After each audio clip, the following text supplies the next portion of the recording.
Assalamualaikum warahmatullahi wabarakatuh, anak-anakku sekalian. Selamat pagi, selamat bertemu kembali dengan saya. Alhamdulillah wa syukurillah, kita masih diberi kesempatan untuk bertemu pada saat ini belajar secara virtual, yaitu mengenai bidang studi produk kreatif kewirausahaan.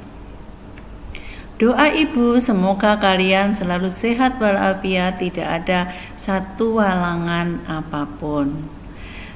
Siap-siaplah kalian. Mari kita belajar tentang produk kreatif wirausaha bersama-sama. Di sini nanti ibu akan bersama-sama membimbing kalian selama 1 tahun ke depan. Tapi sebelum saya lanjutkan pertemuan pada pagi hari ini, anak-anak sekalian, sebelum kita awali pelajaran ini, marilah kita berdoa bersama-sama dengan bacaan basmalah, yaitu 1, 2, 3. Bismillahirrahmanirrahim. Anak-anak sekalian, saya perkenalkan pengampu mapel PKK. Yang pertama nanti adalah ini. Yang pertama nanti ada 2 yang mengampu mapel PKK di SMK Negeri Takeran. Yang pertama adalah saya sendiri, Ibu Wiwi Suhartiah, pengampu PKK atau produk kreatif kewirausahaan di SMK Negeri Takeran ini dengan alamat Desa Melotan, Kecamatan Mendo, Kabupaten Magetan. Yang kedua adalah Ibu Tutik Sundari, mengampu sama, unit kerja juga sama, tapi alamatnya berbeda, yaitu Desa Takeran, Kecamatan Takeran. Anak-anak sekalian, saya dan Bu Tuti nanti akan mendampingi kalian selama 1 tahun ke depan. Pada kesempatan ini nanti saya akan produk kreatif kewirausahaan, yaitu bab pertama tentang sikap dan perilakunya seorang wirausaha. Yang akan kita pelajari yaitu KD 3.1, yaitu menjelaskan sikap dan perilaku wirausaha. KD keterampilannya 4.1 adalah mengidentifikasi sikap dan perilaku wirausaha. Tapi sebelum menginjak ke menjelaskan sikap dan perilakunya wirausaha, lebih baik kamu tahu tentang apa artinya, yaitu kreatif dulu. Kalau sikap dan perilaku nanti. Jadi kreatif itu adalah kemampuan seseorang menciptakan sesuatu yang baru, baik berupa gagasan, karya nyata dalam bentuk ciri-ciri, update atau non-update dalam karya baru, maupun kombinasi dengan hal-hal yang sudah ada, dan semua relatif berbeda dengan sesuatu yang ada sebelumnya. Jadi sesuatu yang baru yang sudah ada sebelumnya tapi dikreativitaskan sehingga menjadi hal-hal yang baru, mempunyai nilai jual yang baru, dan dalam bentuk yang baru lagi. Itu adalah pengertian kreatif. Pengertian kreatif nanti ada beberapa ahli menjelaskan tentang kreativitas, dari menurut Widayatun, menurut Jess, menurut Stentrock, menurut Semiawan, dan menurut Munandar. Jadi ada beberapa ahli, nanti silahkan dibaca sendiri. Terus yang kedua, manfaat industri kreatif. Jadi dengan adanya industri yang kreatif, ada yang bermanfaat bagi kita semua. Yang pertama adalah munculnya bisnis startup.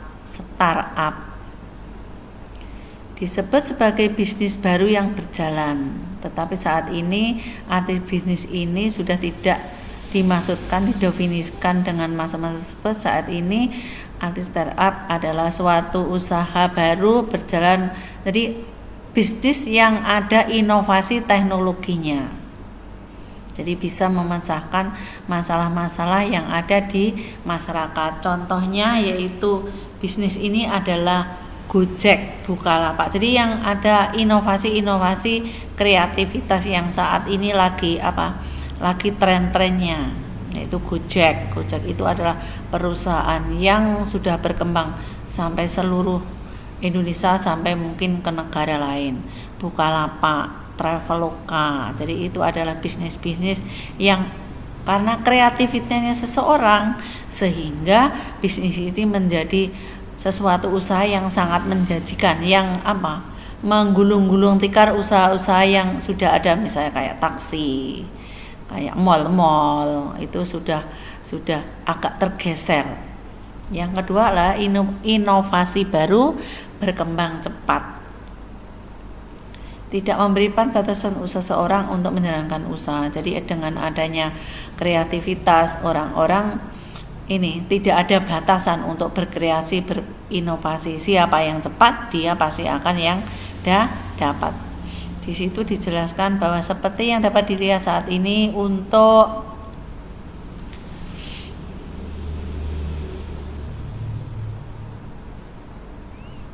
tidak perlu repot memasak. Jadi misalnya ibu rumah tangga kayak dulu, ibu rumah tangga itu memasak jam 3 sudah bangun memasak. Tapi sekarang tidak perlu direpotkan lagi, karena masakan itu sudah disediakan oleh sementara warung-warung. Sementara saat ini kita tinggal pesan saja, makanan sudah datang. Jadi dengan adanya inovasi yang cepat ini, mungkin ada sebagian masyarakat yang belum bisa menerima, tapi orang-orang yang kota itu sudah menerima. Itu adalah suatu inovasi yang baru, yang sangat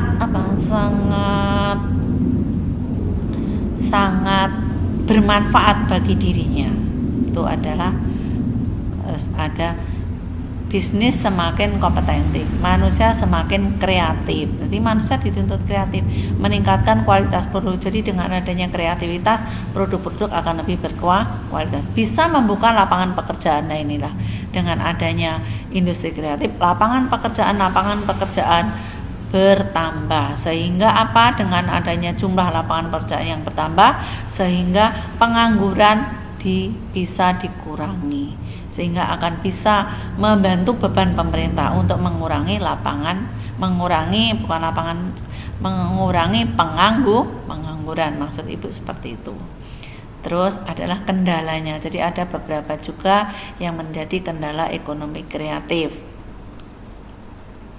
Ini yang pertama, belum optimal. Yang kedua, pengembangan konten kreasi teknologi kreatif belum optimal juga, kurang memperluas dan menerapkan pasar bagi produk, lemahnya institusi industri kreatif, terus minimnya akses pembiayaan pelaku sektor ekonomi kreatif, pengembangan sumber daya ekonomi kreatif belum optimal.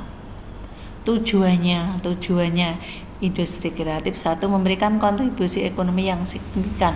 Jadi membantu kontribusi negara pada bidang ekonomi itu sangat besar. Menciptakan iklim bisnis yang kondusif dan positif. Jadi dengan adanya kreatif ini, jadi masyarakat dituntut tidak berpikir yang negatif.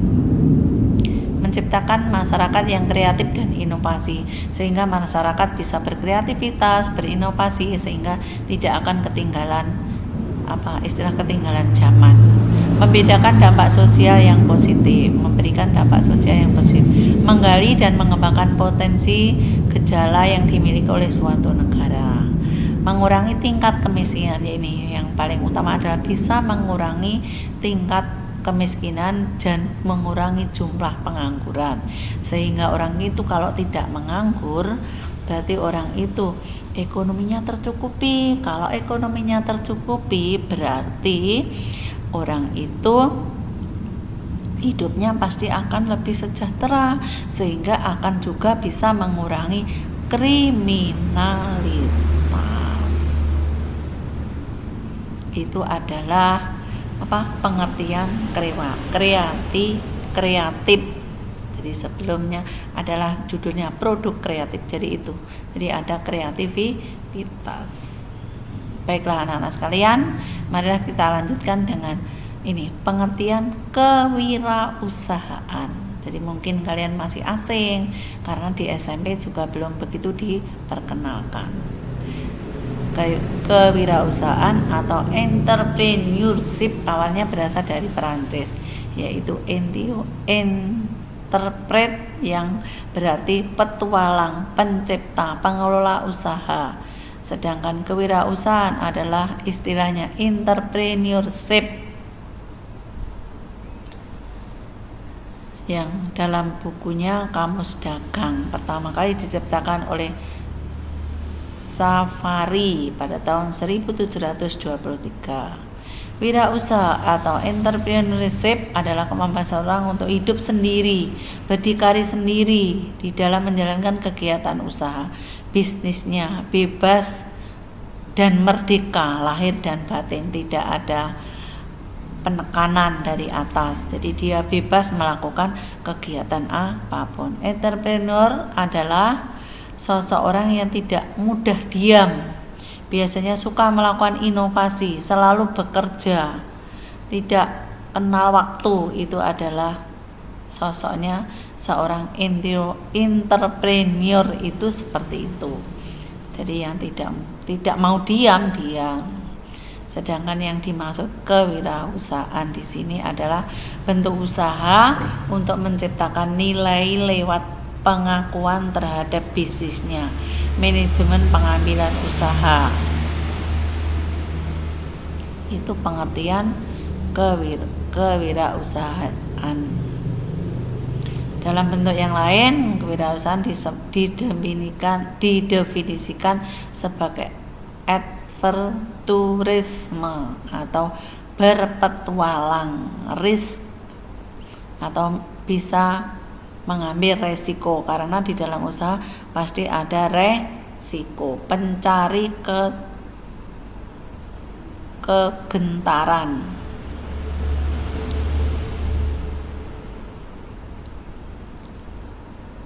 Terus pengertian wirausaha menurut beberapa ahli, ada Zimmerer, ada Safari, ada Robin, terus ada Impress, ada Bu Sainsman, Gede Parma, Sepunter.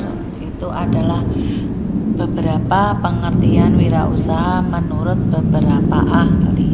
Pada intinya sama, adalah wirausaha adalah seorang yang bisa melakukan pekerjaannya sendiri, bukan menjadi pelayan orang lain.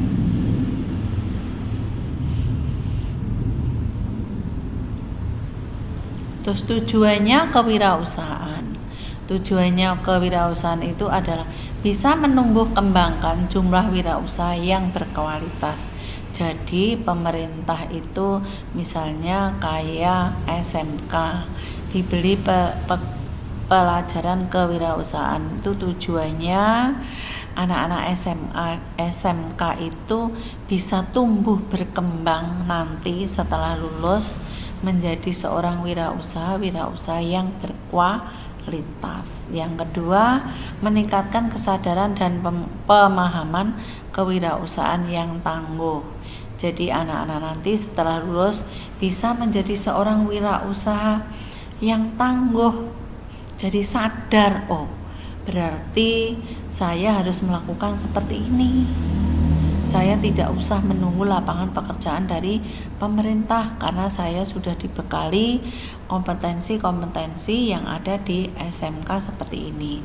Jadi nanti setelah lulus, sebelum lulus pun kamu sudah harus mempunyai pemahaman, kamu sudah harus memikirkan apa yang harus saya kerjakan nanti setelah saya lulus dari sini. Jadi diharapkan kamu itu mempunyai niat atau sudah mempunyai kesadaran, sudah memahami tentang adanya kewirausahaan. Jadi nanti setelah lulus harapannya menjadi seorang wirausaha yang tangguh.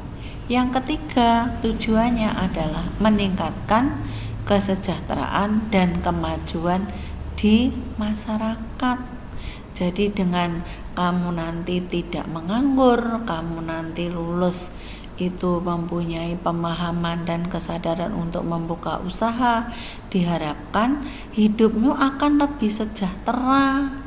Tidak cuma hidupmu saja, setelah kamu hidupmu sejahtera, seorang wirausaha itu nanti harus memikirkan hidup orang lain.